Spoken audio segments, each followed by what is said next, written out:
ಭಾರತಕ್ಕೆ ಸ್ವಾತಂತ್ರ್ಯ ತಂದು ಕೊಟ್ಟದ್ದು ಗಾಂಧಿ ತಾತ.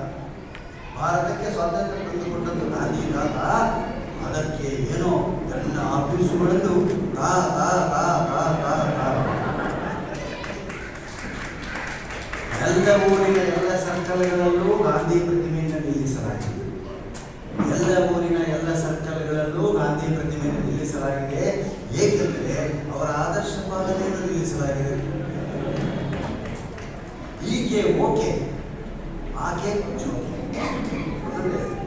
ನನ್ನವಳ ಕೆನ್ನೆ ಸೇಬು, ನನ್ನವಳ ಕೆನ್ನೆ ಸೇಬು ಮೊಡವೆಗಳಾದದ್ದರಿಂದ ಸೀತಾಫಲ. ಲಕ್ಷ್ಮಣ ಗೆರೆ ಎಳೆದ, ಲಕ್ಷ್ಮಣ ಗೆರೆ ಎಳೆದ. ಆಮೇಲೆ ಬಂದು ರಾವಣ ಲೈವ್ ಹೊಡೆದ. ನೆಕ್ಸ್ಟ್ ನಮ್ಮ ಕಾಲೇಜಿನ ಪ್ರೊಫೆಸರ್ ಒಬ್ಬರು ಬೀಚಿ ಪ್ರಶ್ನೆ ಕೇಳಿದ್ರು. ಸುಧಾರದಲ್ಲಿ ಪ್ರಶ್ನೋತ್ತರ ಬರ್ತಿತ್ತು, ನೀವು ಕೇಳಿದ್ದೀರಿ ಅಂತ. ಬೀಚಿ ಉತ್ತರ ಕೊಡ್ತಾರೆ ಯಾರಿಗೂ ಗೊತ್ತಿದೆ.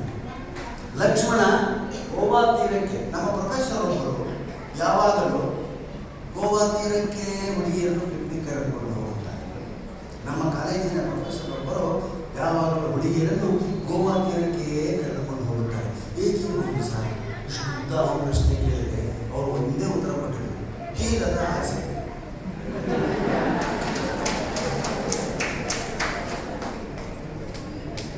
ಶಾಲೆ ಬಿಟ್ಟ ಮಕ್ಕಳನ್ನು ಶಾಲೆಗೆ ಸೇರಿಸಿ, ಸ್ಲೋಗನ್. ಶಾಲೆ ಬಿಟ್ಟ ಮಕ್ಕಳನ್ನು ಶಾಲೆಗೆ ಸೇರಿಸಿ ಮಹಾತ್ಮ ಗಾಂಧೀಜಿಯವರಿಗೆ ಜೈ ಭಾರತ್. ಇಷ್ಟು ಸ್ಲೋಗನ್ ಇಲ್ಲಿ ಶಿಶುವೆ ಬಾರವಾಡಿ ಆ ಕುಂತ ಹೊರಟಕ್ಕೆ ಬೇಡ. ಶಾಲೆ ಬಿಟ್ಟ ಮಕ್ಕಳನ್ನು ಶಾಲೆಗೆ ಸೇರಿಸಿ ಮಹಾತ್ಮ ಗಾಂಧೀಜಿಯವರಿಗೆ ಜಯವಾಗಲಿ. ಇಷ್ಟೇ ಎರಡೇ ಶ್ಲೋಕ. ನಾವು ಕೂಗ್ತಾ ಹೋಗ್ತೀವಿ, ಪಾಪ ನೀರಡಿಕೆ ಆಯಿತು. ಹಿಂದೆ ಒಬ್ಬ ಟೀಚರ್ ಇರ್ತಾರೆ, ಆ ಮಕ್ಕಳು ಬ್ಯಾಲೆನ್ಸ್ ಮಾಡೋದಕ್ಕೆ, ಕ್ಯೂ ಬ್ಯಾಲೆನ್ಸ್ ಮಾಡೋದು. ಸ್ವಲ್ಪ ನೀವು ಸ್ವಲ್ಪ ಕೂಗು ಬಾರೆ, ನನ್ನ ಮಕ್ಕಳ ಮೇಲೆ ನೀರು ಕೂಗು ಬಾರೆ. ಅವಳು ಬಂದು ಮುಂದೆ ನಿಂತವರಿಗೆ ಮೊದಲೇ ಲೆವೆಲ್, ಎರಡನೇ ಲೆವೆಲ್. ಫಸ್ಟ್ ಅವಳು ಮಹಾತ್ಮ ಗಾಂಧೀಜಿಯವರಿಗೆ ಶಾಲೆಗೆ ಸೇರಿಸಿದರು.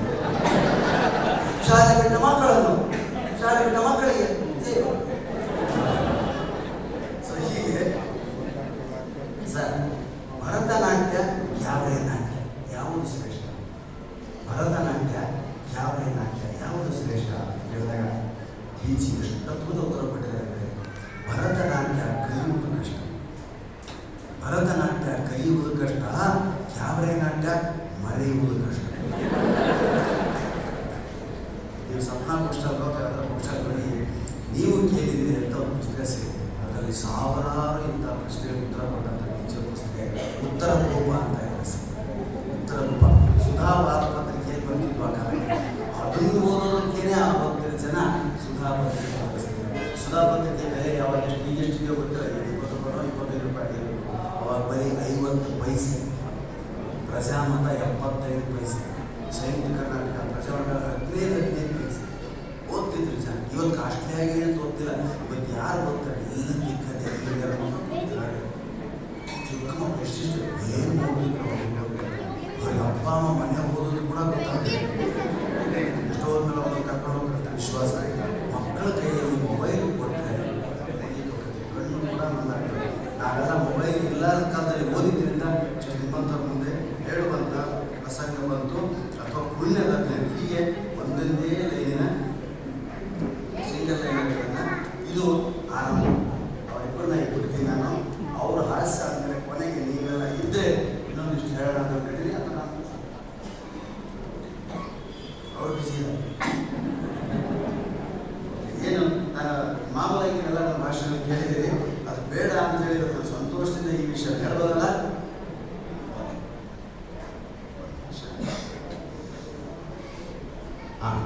ನಿಮ್ಮಲ್ಲಿ ವಸಂತ ಭಾರದ್ವಾಜ ಅಂತ ಕಬ್ಬಿನಾಲೆ ವಸಂತ ಭಾರದ್ವಾಜ ಗೊತ್ತಲ್ಲ ನೀವು? ಅಷ್ಟಾವಧಾನ, ಇನ್ನೊಂದು ಯಾವುದು ಶತಾವಧಾನ. ಶತಾವಧಾನಕ್ಕೆ ಪ್ರಸಿದ್ಧರು ಗಣೇಶ್ ಅವರು.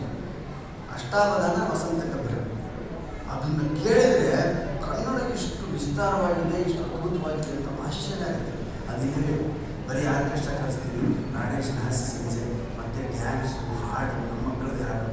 ಆ ಕಲೆಗಳು ನಶಿಸಿ ಹೋಗ್ತಾ ಇದೆ. ಅವ್ರು ಕರೆಸೋರೆಲ್ಲ ಕೇಳೋರಿಲ್ಲ. ಎಲ್ಲೋ ಕೆಲವು ಕಡೆ ವರ್ಷಕ್ಕೆ ಒಂದು ಸಾರಿ. ನಾನು ಶತಾವಧಾನ ಗಣೇಶನಿಗೆ 3 ದಿವಸ 108 ಜನ 108 ಪ್ರಶ್ನೆ ಕೇಳ್ತಾರೆ. ಅಷ್ಟೊತ್ತು ಕಾಲ 1 ದಿವಸ ಆಗ್ಬಿಡುತ್ತೆ. ಮರು ದಿವಸ ಮತ್ತೆ ಬರ್ತಾರೆ. ಮರು ದಿವಸ ಬಂದಾಗ ಮೊದಲನೇದವನು ಮೊದಲು ಕೇಳಿದ್ರು ಅದು ಉತ್ತರ ಕೊಡ್ತಾರೆ ಅವಧಾನಿಗಳು. ಎಷ್ಟು ಜ್ಞಾಪಕ ಚೆನ್ನಾಗಿದೆ. ಇವತ್ತಿನ ಹೆಸರಿನಂತೆ ಯಾರ್ಯಾರು ಮಾಡಿದ್ದಾರೆ. ಅಷ್ಟಾವಧಾನದಲ್ಲಿ 8 ಜನ, ಬರೀ 8 ಜನ. ಅದರಲ್ಲಿ ಮೊದಲನೇ ಪ್ರಶ್ನೆ, ಎರಡನೇ ಪ್ರಶ್ನೆ, ಅದರಲ್ಲಿ ಗಂಟೆ ಬಾರಿಸ್ತಾರೆ ಸುಮ್ಮನೆ ಜನ. ಕಾರ್ಯಕ್ರಮದ ಕೊನೆಗೆ ಅವ್ರಿಗೆ ಎಷ್ಟು ಸಾರಿ ಗಂಟೆ ಬಾರಿಸ್ತಾರೆ, ಎಷ್ಟು ಗಂಟೆಗಳಾದ್ರು ಬಲಿಕ ಪ್ರಸಂಗ ಏನಿಲ್ಲ. ನಮ್ಮನ್ನು ಸುಮ್ಮನೆ ಕಾಲು ತಪ್ಪಿಸ್ತಿರ್ತಾರೆ. ಇವತ್ತು ಯಾವ ಅಂತ ಹೇಳ್ತಾರೆ, ನಮ್ದವರು ಹುಡುಗಿರು ಮನೆ ಯಾವ ಪ್ರಸಂಗ. ಹಾಗೆ 8 ಜನ 3 ರೌಂಡ್ ಕೇಳಿದ್ರೆ 24 ಪ್ರಶ್ನೆಗಳಾದ ಮೇಲೆ ಅಷ್ಟೊಂದು 3 ದಿವಸ ಆಗುತ್ತೋ ಸಾಯಂಕಾಲ ಆಗುತ್ತೆ. ಮೊದಲನೇ ಪ್ರಶ್ನೆ ಯಾವಾಗ ಕೇಳಿದ್ದ ಉತ್ತರ ನಮ್ಮ ಮಧ್ಯೆ ಇದ್ದಾರೆ, ನಮ್ಮ ಪರಿಸ್ಥಿತಿ. ಹಾಗೆ ಅಷ್ಟಾವಧಾನ ಹೇಳ್ಬಿಟ್ರು, ಭಗವಂತನ ಪ್ರಾರ್ಥನೆಯಿಂದ ಯಾವುದಾದ್ರೂ ವಸ್ತುಗಳಿಂದ ಮಾಡಬಹುದು, ತಿನ್ನೋ ವಸ್ತುಗಳಿರ್ಬೋದು, ಬಳಸೋ ವಸ್ತುಗಳಿರ್ಬೋದು, ಗೋಡೆ ಕಂಬಗಳಿರ್ಬೋದು ಮಾಡಬಹುದು ಅಂತ ಕೇಳಿದ್ರೆ ಪ್ರಸಂಗಿ ನಮ್ಮಂತ. ಹೌದಾ ಸರ್? ಹಾಗಾಗಿ ಇಡ್ಲಿ, ವಡೆ, ಚಟ್ನಿ, ಸಾಂಬಾರು ಈ 4 ತಿಂಡಿಗಳನ್ನು ಬಳಸಿ ಭಗವಂತನ ಸ್ಮರಣೆ ಮಾಡಿ ಸರ್. ಭಗವಂತನ ಶ್ಲೋಕ ಹೇಳಿ ಸರ್. ಸಾಧ್ಯ ಇಲ್ಲ. ಇಡ್ಲಿ, ವಡೆ, ಚಟ್ನಿ, ಸಾಂಬಾರು ಇದನ್ನು ಬಳಸಿ ದೇವರ ಸ್ತುತಿ ಮಾಡಬೇಕು. 3ನೇ ಸಾರಿ ಆ ರೌಂಡ್ ಬಂದಾಗ ಅಷ್ಟಾವಧಾನಿಗಳು ಮಾಡಿದ್ರು, ಹೇಳಿದ್ರು ಇಡ್ಲಿ, ವಡೆ, ಚಟ್ನಿ, ಸಾಂಬಾರು ಅಂತ. ಅದರಿಂದ ಕೂಡ ಭಗವಂತನ ಶ್ಲಾಘನೆ ನಾವು ಮಾಡ್ತೀವಿ. ಏನು ಹೇ ಸಾಂಬಾರು ಚಟಿ ನಿಟ್ಟಿಲಿ ನೀ ಎಲ್ಲೆಲ್ಲೂ ಇರು ವಡೆ, ನಾ ಕಾಲನ ಎಲ್ಲಿ ಇಡ್ಲಿ. ಹೇ ಸಾಂಬಾರು ಬಂತು, ಚಟ್ನಿ ನಾವು ನಿಟ್ಟಲ್ಲಿ ಇರ್ತಾರೆ, ಚಟಣಿ ಬಂತು. ನೀ ಎಲ್ಲೆಲ್ಲಿ ಇರು ವಡೆ ಬಂತು, ನಾ ಕಾಲನ ಎಲ್ಲಿ ಇಡ್ಲಿ ಬಂತು. ಚಪ್ಪಾಳೆ